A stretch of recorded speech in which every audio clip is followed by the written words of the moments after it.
Masalam kant ke marchi.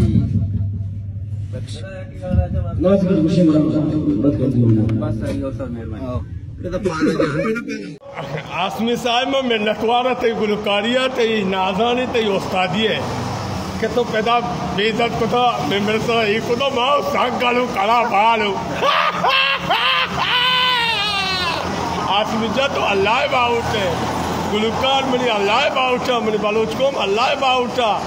कि तो पैदा एक को तो रात को तो कि मैं एक दफा को तो वस्त्र भरना पड़ेगा काटना था ठीक हुई तो बोलो नाची बेका एंजॉय बेका थरा चकाने को मैं का तो दाने मोल्ला लगी जाने के बयान को ने गप्पो जाने तरा के मैं का दफा था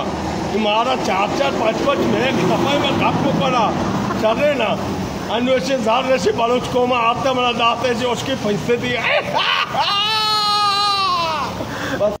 अरे पेदो अंका बारी तो आस में कुछ बेइज्जत को तो हुआ ये को तो जल्लो आज में बेइज्जत को तो मात्र बेइज्जत को तो तारा इज्जत जेद के ले तरह चकारी में के सूरा गाड़े पेदो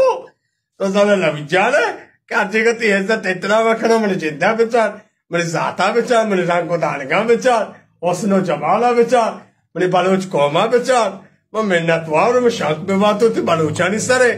तो बलोचा ने एक जने गाए कि डीजल बंदी डिपो बंदी तो गाड़ियां चौंकने ठेला चौंकने हाँ मैं बलोचा ने शौक में बात हो वाली पाद के पता नहीं पारी की पता नहीं चले ना मैं अल्लाह बरकता हुआ मैं बलोचा नहीं बरकता मैं दुनिया तो कच्चा लगाऊं जार माँ नान माँ इज्जत माँ तो तरह चुप इज्जत को तो ये गाना वाले गुलकार ये रस्ता और मेहनतवार आसमी है कि तरह बेइज्जत को